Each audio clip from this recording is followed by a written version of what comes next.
when that shifted for me, I kind of turned my whole homeschool upside down, and I said, that's going to be the focus. Mm-hmm. You know, everything else is secondary.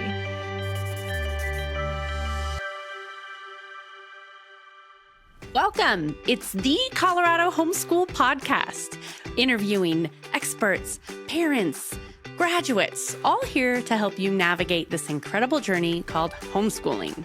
And if you're looking for resources, tips, and help, go to check.org. You'll find what you need. In the meantime, subscribe, follow along. Well, hello and welcome. Thank you for joining us today. I am your host, Kasia Davis, and we're here today with Jenny Hedrick. She is a homeschool mom of 3 kids, fantastically busy mom who also runs her own podcast, the Super Simple Homeschool Podcast. She also has a side coaching business and works in mental health therapy. Is that right? That's Jenny? correct. Did yes. I get that? Yes. You did. So I said, boy, you have a lot on your plate, like probably many women who are homeschooling. So today we're talking about asking yourselves, can I even do this? Is this really possible? Because, you know, that doubt of, I can't do this, I'm not qualified, you fill in the blank. That's really authentic to a lot of homeschoolers, not just people who knew from the beginning, I want to homeschool. There's those insecurities, right? Absolutely. Absolutely. Yes. So why don't we just start by you telling me a little bit about your homeschool life and how you came to overcome that doubt and what kind of pushed you over the edge to start homeschooling? You know, it's interesting. I get asked this question a lot about how did you decide to homeschool? And I don't remember actually making that decision. I remember vividly looking at schools for my oldest when he was really little. And then somewhere along the line, I met some homeschool families and I thought, man, the way that they do life, this is cool. This is really cool. Could we do this? And I talked to my husband. I said, I want to homeschool. And that was it. We decided to move forward with it. And I left my career as a mental health therapist and started homeschooling my oldest. So that was in 2017. Wow.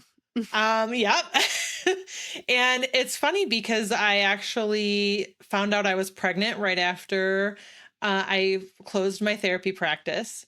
And so I was pregnant my first and had a newborn, my first year homeschooling my oldest. Wow. And we have been homeschooling now for 8 years. My oldest is 12 years old, and my youngest, who I was pregnant with that year, is now 6, almost 7. She turns 7 this month. So yeah, it's crazy. So I have a 12-year-old boy and a 10-year-old boy, and then my almost 7-year-old daughter. Nice. Oh my gosh. And to go from working full time and having a newborn, your first year of homeschooling, take yourself back. I know it's been a minute, but what were some of the fears? What were some of the doubts? Was there, I mean, I imagine there was a whole litany of things to consider. Absolutely. You know, I think I tend to be overly confident. And so I think the fear sort of, I know, right? I jump in with both feet and I think, yeah, I can do this. I think that about most things that I start. It's not till later that the doubt creeps in. Okay. And so for me, like the biggest, most fearful time in my homeschooling came when I realized that my oldest was dyslexic. And my husband is dyslexic. And it was on my radar, but it looks different in children than it does in adults. And it looks different from person to person. And so I went through a really rough period of thinking, man, how did I miss this? How could I have not seen this sooner? Am I even able to do this? What is this going to look like moving forward? And now fast forward, right? I know that all 3 of my children are dyslexic to varying degrees. Wow. And I feel very confident in my abilities to teach them and to provide them the learning environment that they need, even more so than I think any school environment could do. But it was a scary, scary time. And I've had to deal with a lot of doubt over the years, for sure. You know what? I love that you said that. I can relate to that too. I kind of have a, we can do this. Let's figure this out attitude. And then it's when I'm in the weeds where I go, wait a minute, what was I Yeah. thinking? Yeah. So yeah, I love that. And I can imagine, do you remember when you first found out about the dyslexia? Like, how did you discover that? Was it that you were running up against a brick wall with school, or was there an epiphany moment? How did you figure that out? And then what changed after that? I mean, you obviously decided to continue, Yeah. but how did you get there? Yeah. There was an epiphany moment for me. I remember it was in January or February. It was in that time of the year where things are just kind of feeling bleh in the It's always homeschool. hard. That's just the hardest time of the year. It is. And we had just once again hit a wall with reading and comprehension. And, with my oldest, there were a lot of things. But I was starting to piece everything together, and then was like, my husband's dyslexic and I know that can run in families. So I started pulling up, what are those called? Little assessments or pre-screening online and filling those out. And it was like, oh, okay, he is definitely dyslexic. And it was terrifying. And I remember feeling very frantic at the time. Like I have to hurry up and figure out how to do this because I've lost all this time. He was 8, 9, or maybe just 9 at the time. And I thought, man, I've really screwed up. And granted, I know now a lot of people don't realize their kids are dyslexic until about that age. But I thought I haven't been doing anything right this whole time. And now I need to change everything that I'm doing. And it took me a while to get out of that panic mode, I think. And I love that you're saying that too, Jenny. I listened to several of your podcast episodes, and you said that there's no such thing as behind in homeschool. And boy, there's a programming that we have to go through, right? To get it out of our head, because we just have this mindset. I don't know, it's the keeping up with the Joneses, it's the comparison. And I love that you concluded with, it's pretty common for most parents, even with your kids in traditional school and great schools and homeschools, fill in the blank for them to find out later. So I'm glad you got there and obviously that's why I like your podcast. I like what you're saying. That's your mantra. Like, no, we got this. You can do this. Absolutely. So, yeah. So what were some of the lessons that you learned through that? Because it sounds like obviously technology, we're in the information age. You went online, you started researching and assessing, but what did you learn on what changed in your homeschooling because of that? Yeah. Well, I think, we could talk a lot about how I changed to accommodate the dyslexia, but I think for the purposes of your podcast today, I think it's important to talk about what changed for me in my mindset and approach to the education.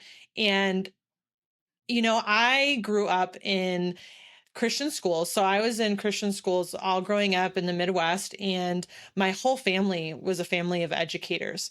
I had my cousins, my uncles, my grandfather, teachers, administrators. And so we were a very education driven family. So I didn't have a lot of people that were coming along saying, oh yeah, homeschooling, like that's a great idea. Right. Right. I was kind of forging a path. Yeah. I was kind of forging a path. And for me, that's where my feeling like catching up and feeling behind came from. And the gift of learning that my children were dyslexic was that ability to go, you know what? We have a different course, and the work that we're doing at home is the best thing for them. It's very individual. I can meet them right where they're at and move them forward from there. And for me, like a few big shifts in my mindset happened when I realized learning doesn't stop at age 18. So, hopefully. So I don't have to cram everything in by a certain date. There's no end date to their education, and there's no sense in stressing about when they, for example, learn to read as long as I know they're making progress and Yes. we're being consistent and we're showing up and doing the work, it's not a race. Hmm. You know, my 12-year-old is now reading his first, chapter books with no pictures. And, I mean, that's a big deal for somebody who Hmm. has struggled as long as he has to read. And Yes. it's so exciting to me. And the thing is, by the time he becomes an adult, it's not going to matter Hmm. that he learned to read at 12 versus, 8 or 7 or whatever. Hmm. And so being able to have a big picture perspective on life really, really helped. And every year I have to reset my mindset around what is education. Hmm. I love that. And so the two things that you said that I really wanted to hone in on, what you just said, set my mind about what really is education, like Hmm. defining that. And Hmm. then when you were talking about seeing some friends that were homeschooling and saying, I like that life. I want that life. So Hmm. what was it about that? And then let's build into what is successful education to you? Yeah. So, when I had my kids were really little, I was working full time. And I never wanted that. I didn't Hmm. want that when I was growing up. I always remember I wanted to be a mom. I wanted to Hmm. raise a family and take care of a home.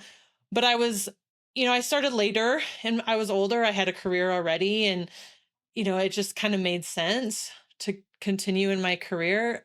I don't know. It was just what you did. It's And culturally accepted. it's Exactly. right. It's just what you do. Hmm. And I realized I saw these families and they were together. And, and it didn't help that I was working in mental health and it was very draining. Oh, right. And so when I would come home from work, would, my family would have the what's left, of the best of Hmm. me. And I was seeing these families and they got their togetherness and there was an ease and a rest about that. And for me, it felt like I was trying to cram all of my quality time in with my kids into like the hardest times of the day, at the end of the day when everybody's tired and wore out and we've got to get Hmm. dinner on the table and get And people to homework. bed and, Yeah. and I didn't want that. Hmm. And so I saw that and I thought, man, that's what I want. I want that for my family. I want that for myself. Now I'm gonna be honest, it took a few years before I really felt comfortable not Hmm. working. It's a hard transition. It is totally. I get it And because yeah. your identity, the Mm-hmm. culture is telling you the transition. But I love everything you're saying because that's one of the things that I think a lot of new homeschoolers don't get is there's so many more rich rewards, Yeah. more than just academically. We know the kids are doing better. Even kids with learning disabilities do better Mm-hmm. in homeschool environment than Yep. not. So academically, yes, we know we can do it. That's our fear, but man, the quality time with the family, the faith building, and I know that's really important to you as well, Yeah. is having that biblical worldview, teaching your children how God wants them to be, what he created them for from the foundation of the earth, right? Yeah. So I love that. Yeah. So what would you say then? You said it took a few years, but Yeah. so your definition of success and being comfortable in that, what would you say that is now?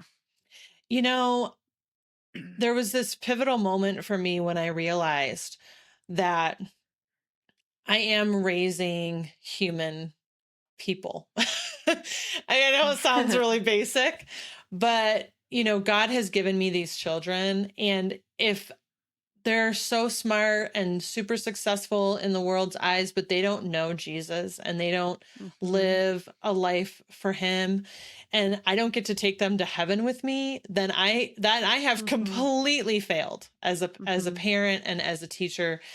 And when that shifted for me, I kind of turned my whole homeschool upside down and I said, that's going to be the focus. Hmm. Everything else is secondary. And if I can raise people who know Jesus and love Jesus and, Hmm. live Yeah. life for him and see the Yep. world through his eyes, then then That's that's success. education, that's Yeah. success. And Yeah. I even hesitate, honestly, I'm going to be honest to say that because there's so much, I think, in Christian homeschooling where we get so focused on that it's all on us. It's all, Right. up to us to make our kids into these, disciples. Mhm. And I think that's the other part of this is recognizing you have to give them to the Holy Spirit. You have Yes. to, my job is to be faithful to the call that God has given me. Mhm. And his job is to be God. Yeah, exactly. I love that. There is absolutely no way to make somebody become a Christian. There Right. not I mean, Adam and Eve had the perfect situation, right? So Exactly. I love where you're going with that because yes, we're called to be their parent, their in Deuteronomy 6, right? To teach your children Hmm. on the everywhere. This is Cage's paraphrase, obviously, but on the Hmm. door, when you're rising, when you're going, when you're sitting down, all the time, we need to be teaching them about God. But just like Joshua with the nation of Israel, it's like one of the most quoted book or verses of the Bible. It's on like doors. As for me and my house, we will serve the Lord. But right before that, he says to them, choose for you this day whom you will serve, because Hmm. he realizes, and we have to realize as parents, I am going to do everything I can to teach my children about who Jesus is and what he has created them to be and how amazing it is to love Hmm. him and serve him, but they have to choose.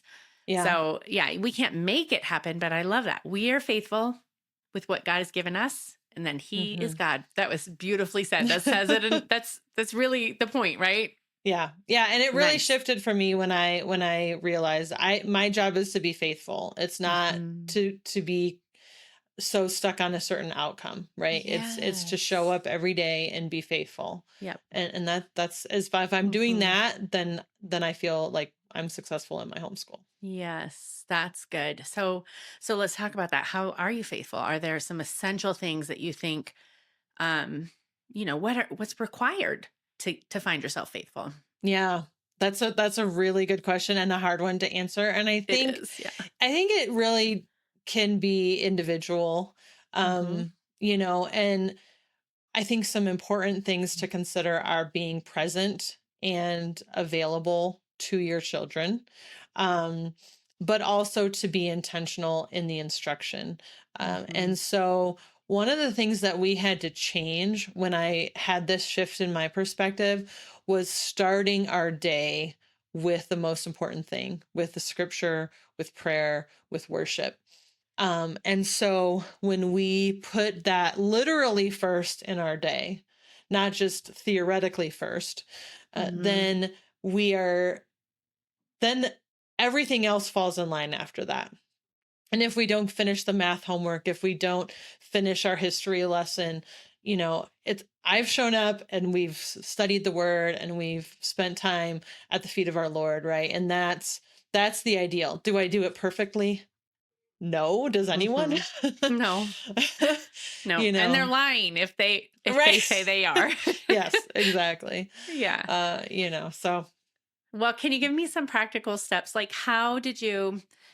So, I don't want to get into the weeds of curriculum. You have a really mhm, good episode, and we actually probably should just link it below in our show notes because it was talking about curriculum. That is the mhm, first thing new homeschoolers want to know. What curriculum do I use? right. And I always say, no, no, no. That's not the first thing we need to talk about. The first thing we need to talk about is writing out your vision. Yeah. Let's write down why you're homeschooling. What is the goal? What's the end goal? But so not really talking about specific curriculum because there's a ton of options. And obviously we have resources on check.org where you can check out resources. You could just Google and there's 1,000 options. But Yes. what do you think are some practical things? What are some tips that really helped you find the course and overcome that doubt that maybe you didn't start with, but we know it creeps in and it, especially when you're dealing with kids that have learning difficulties. Yeah. I think for me, it's really recognizing that all of life is school. Like, I don't have to confine school to a curriculum or to a book or to a time of day. That anything we do is a chance to Hmm. teach my children something. And so, yes, we use good books. We sometimes use curriculum. We always use the Bible, but we also use cooking a meal. We use learning Hmm. how to do chores. We use games to learn cooperation and, how to get Hmm. along. And, the how to get along piece is huge. Like, Yeah, you know, it is. I have we're with only each two other. kids, but I Yeah. know. Yeah. We're with each other all the time. And so if we Hmm. can teach how to be a good friend and how to, bear with one another and look over each other's annoyances and see the best in each other, then that's so valuable, I think, in Hmm. teaching kids how to be in a family with that's loving and forgiving and gracious towards one another.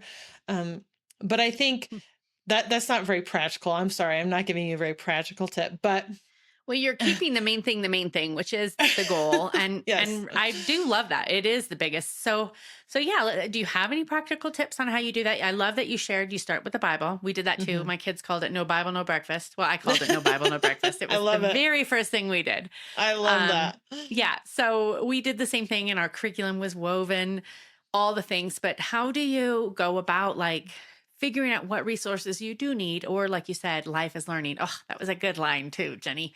Life is learning. So It how do is. you practically turn that into lessons? Because I mean, this podcast in particular, we know that we're going to be talking to people who are brand new to homeschooling, who are thinking Mhm. about homeschooling, or those who just need some endurance. But Yeah. even for those people who are just thinking about it, I don't know, culturally, we've been told, well, you need an expert and you need Mhm. your own Mhm. job, and you separate. So practically, how did you go about kind of finding, I don't know, what curriculum or what method worked for you? Yeah. I think what started for me, I was a curriculum jumper, and you know this because you heard that episode. I talk Yes, about it in it's a that great episode. episode. Yeah. But I really I wanted the safety and the security of a curriculum. I wanted to know that I was doing the right thing at the right time for my kids. The problem was nothing we tried I liked. Hmm. And I didn't know at the time, of course, that my kids were dyslexic. And so we kept running into these issues with every Hmm. curriculum that we had. So I was always modifying and adapting. Actually, at the end of our first year, after I'd already been through three curriculums in the first, like from the start of the year till Christmas, I had been through three different curriculums, none of which I liked. And then I had my baby the day after Christmas. Oh, wow. And I so mean, I wonder if your life was a little disrupted. And so the second half of that year, right? I mean, I had like a kindergartner and a preschooler. It didn't even need to be that serious, but I was serious because I'm very type A and I was gonna do school. Yeah. And all we did that year was we every day that we decided to sit down and do some learning, which was not every day, we would pick an animal. We would learn about that animal watching a video on YouTube. We would draw that animal and we would write a sentence about that animal. And my kids loved it. Loved Yes. it. And I just was like coming up with stuff out of, nowhere because I was, home with a newborn.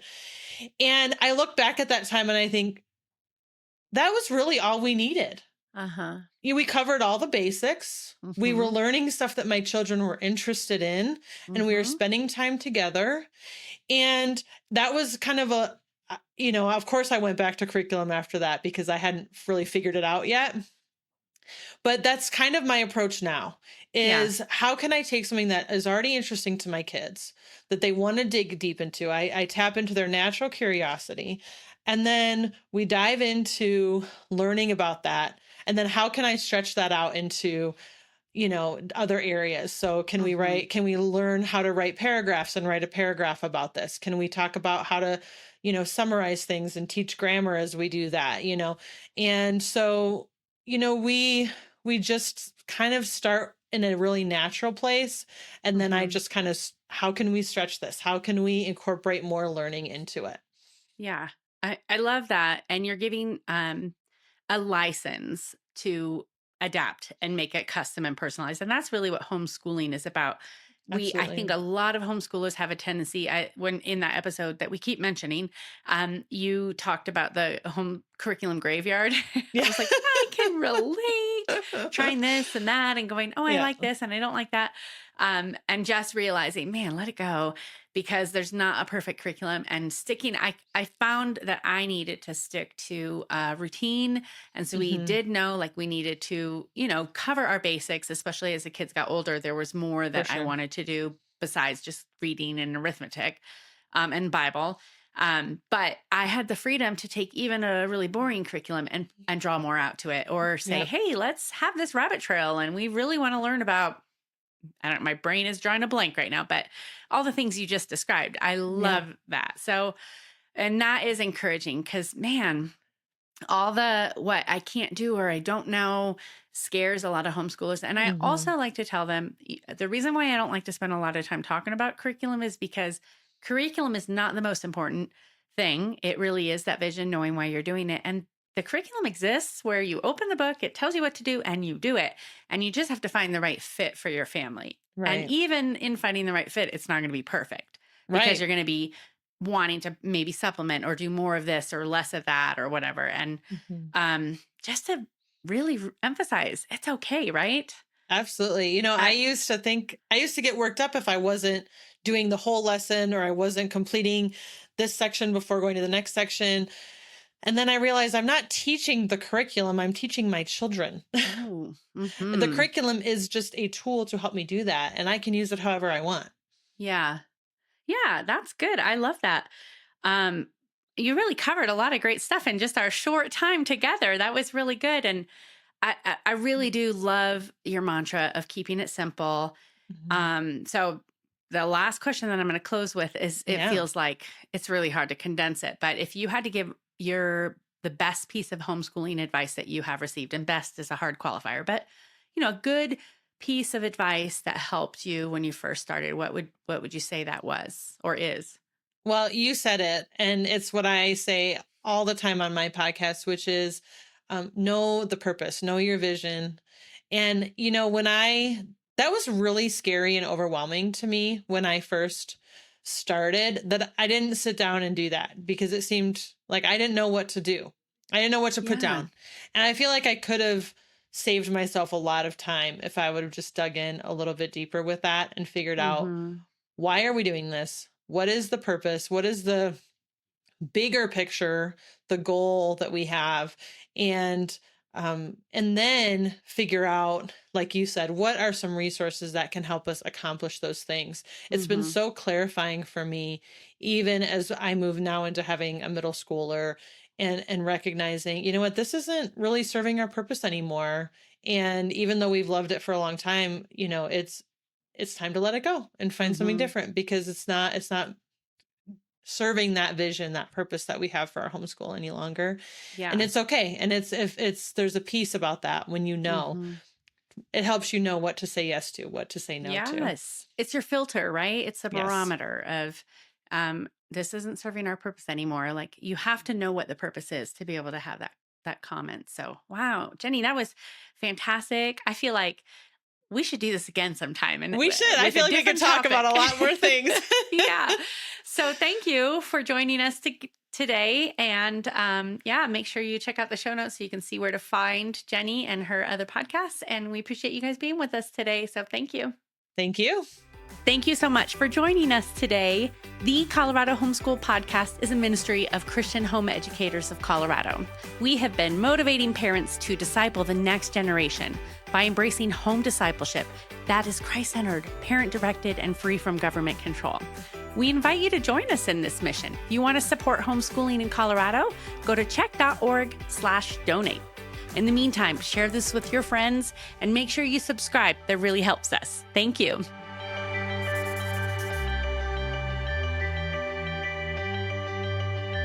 Brought to you by thepodcastupload.com, empowering faith-driven voices.